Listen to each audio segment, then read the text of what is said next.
Hello, and welcome back to the world of Wysteria. This afternoon, I will be reading Chapter 19, and Chapter 19 will be presented in two parts. Wysteria, Chapter 19.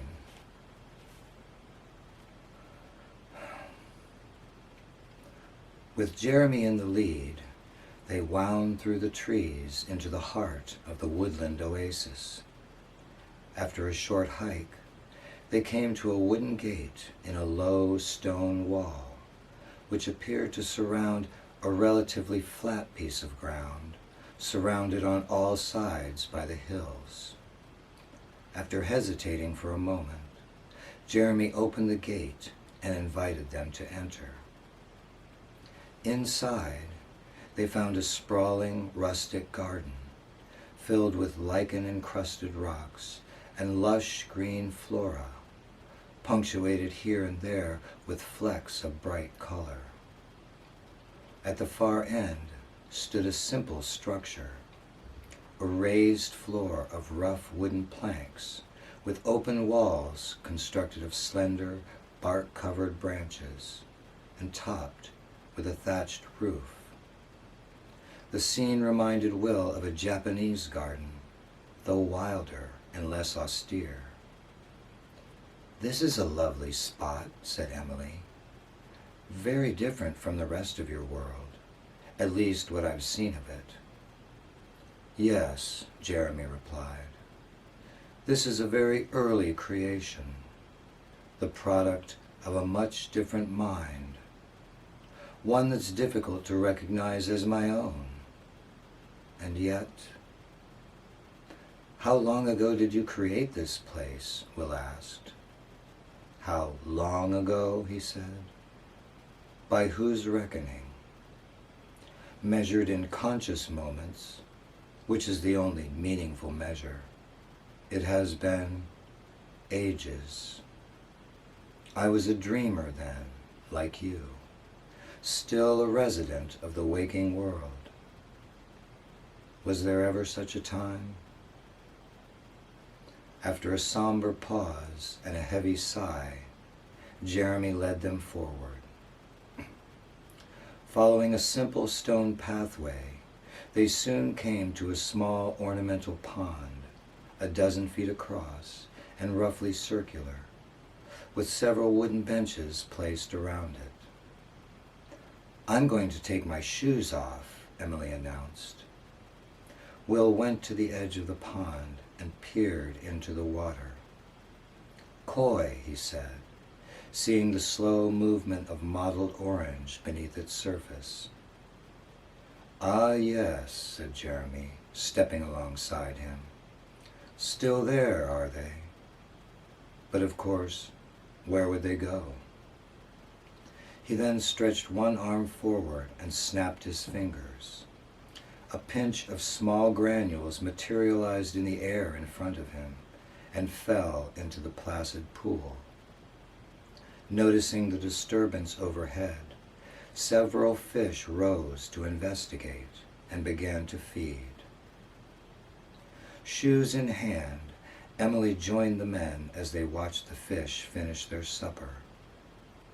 "May I?" she asked, dangling one foot over the pond. "Be my guest," said their host. "There's no toe-eating monster down there, right?" she playfully inquired, her foot still hovering just above the surface. "Not that I recall," he replied, "although it is difficult to keep track of which monster is in which pond." Grinning at Jeremy, Emily gingerly dipped one toe into the water and held it there for a moment. Then she suddenly let out a squeal and submerged her entire foot as though it had been tugged under. "Help!" she cried melodramatically. "It's got me!" "Should we rescue her?" Will asked Jeremy, as Emily continued to thrash her foot around in the water, splashing all of them. "I think it's too late," Jeremy said dryly. We should probably make our escape while the monster is occupied with eating her. Yes, said Will, nodding his head. I will miss her, though. Sending each of them an indignant look, Emily pulled her foot from the pond and wiggled her toes, all intact. That was a test, she proclaimed, and you both failed miserably. Will looked down at her dripping foot, squinting slightly. I only count 4, he said. She laughed and kicked her leg in his direction, sending a spray of droplets onto his chest and face. After watching the couple play, Jeremy walked along the edge of the pool. Reaching the opposite side, he stopped and stood, looking down into the water. For a moment, Will wondered if they were now moving on. He was about to ask, when Jeremy took a step back and sat on the bench behind him. Since it appeared they were staying here, at least for a time, Will stepped over to the bench nearest him and had a seat. Emily shook her leg a few times, shooing away the water that clung to her foot, then sat down on the mossy ground in front of Will and leaned back against his shins. Last night, Jeremy began, after assembling his thoughts, I spoke with Will about Nathan's unwelcome and potentially dangerous infatuation with you. Ah, said Emily, so that's what you two were talking about. Among other things, he replied. Well, I appreciate your concern, she told him, but honestly, there's no reason for you to worry.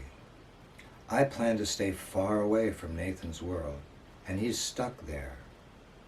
That incident with his henchman, which I gather Will told you about, was just an accidental meeting.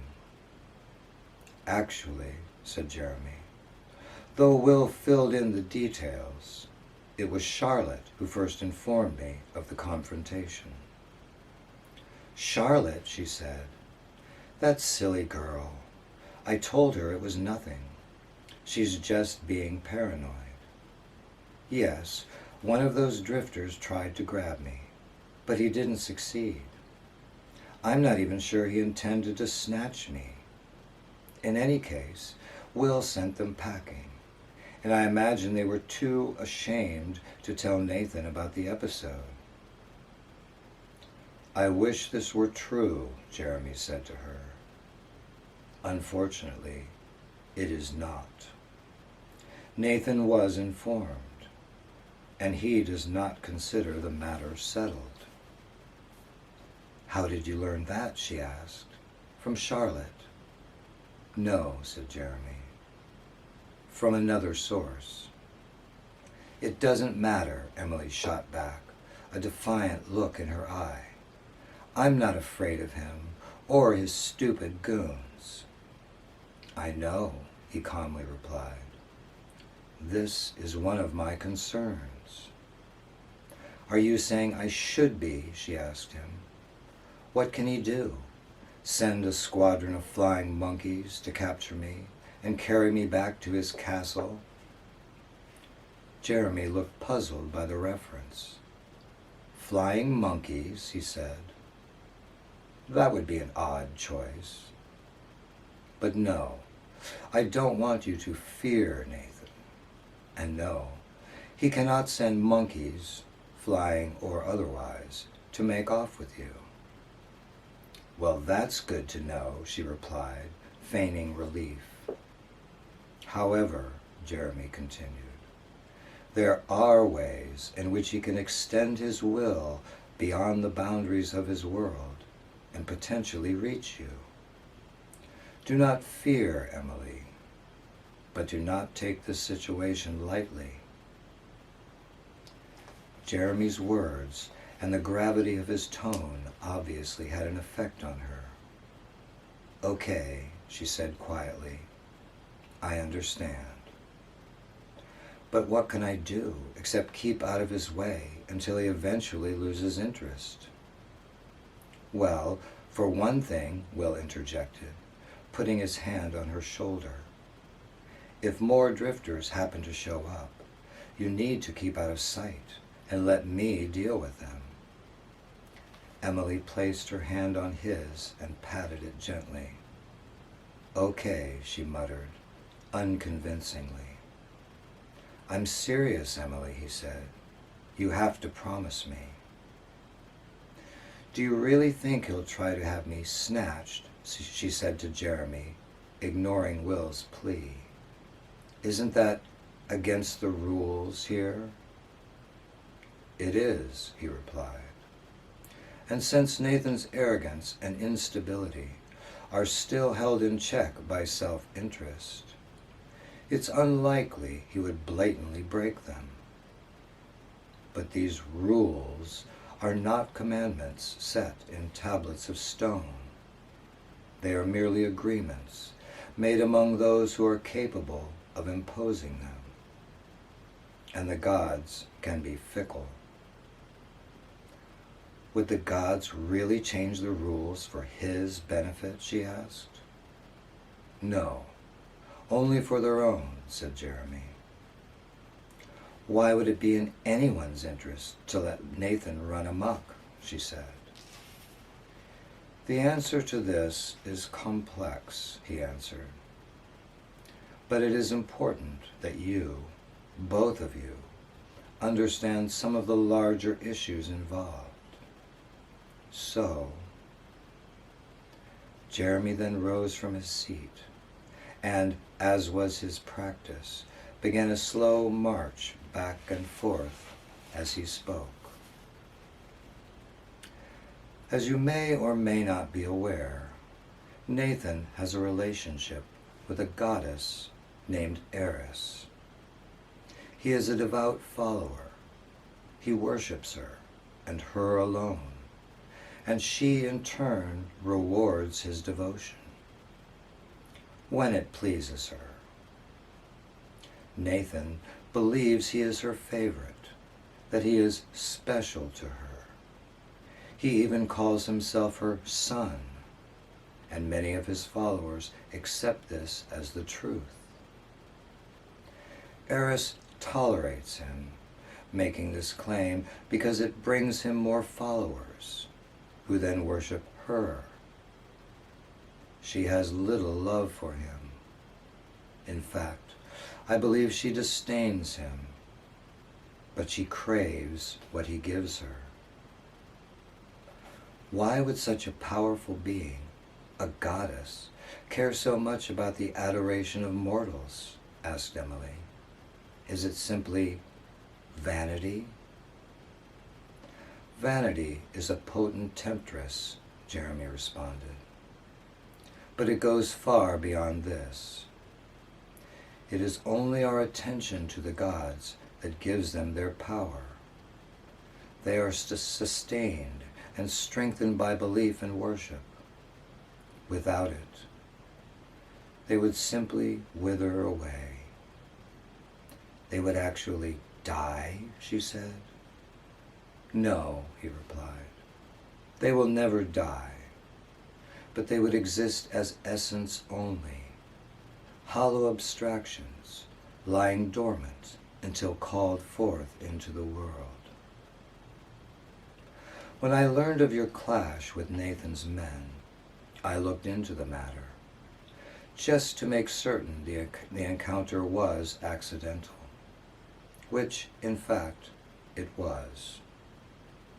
But apparently, your attackers did run back to Nathan, informing him of your brazen insults and claiming they were attacked when they tried to defend his honor.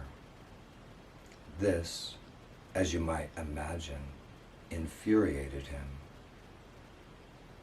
I spoke to Will about this because I feared there could be repercussions, that Nathan might strike out at you via his minions, ordering them to cause you pain and distress, perhaps even suggesting that they should bring you to him, if it could be done covertly. Will has now become a character in this story, and I wanted him to be informed and prepared.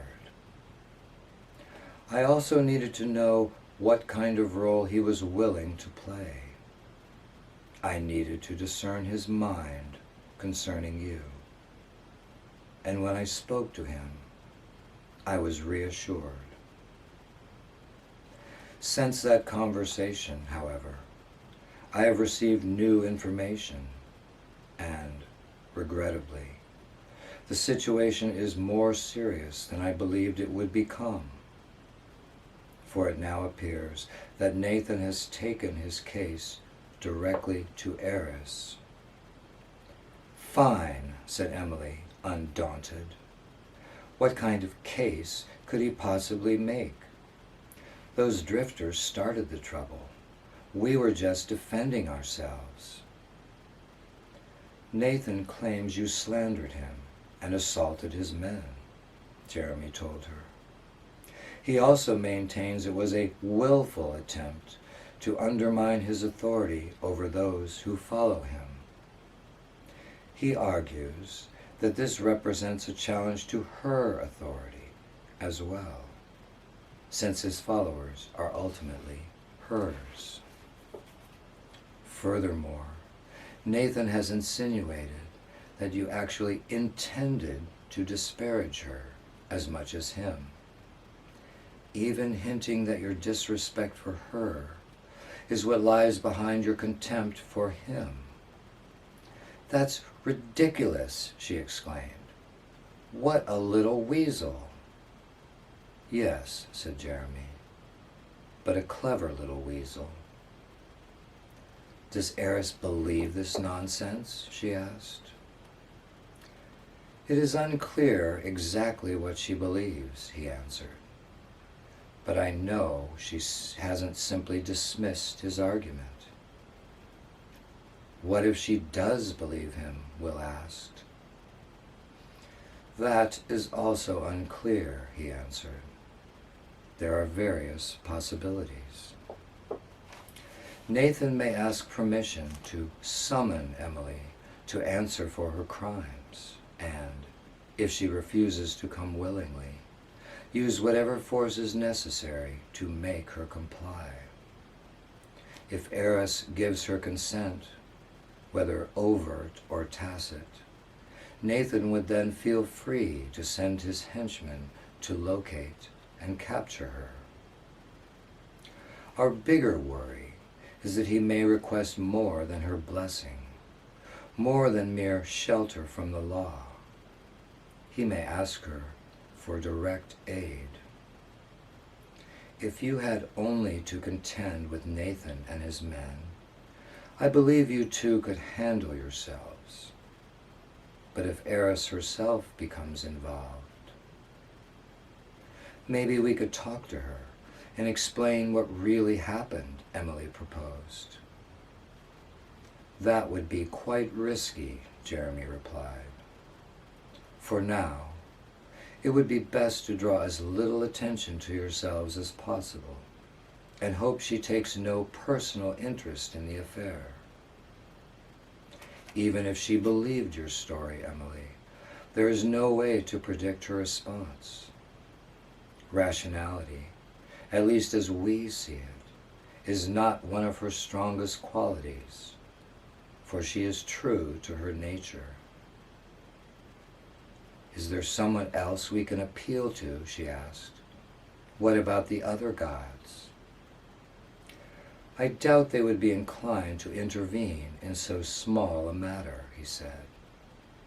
"With respect to their laws, the various gods and goddesses are given a certain amount of leeway within their own domains, and no one is anxious to cross Eris." "Is she that powerful?" Will asked. "It is not her strength relative to theirs that makes them wary. It is what she embodies, what she brings with her, and what she leaves in her wake." Eris, you see, is the goddess of discord, the queen of strife.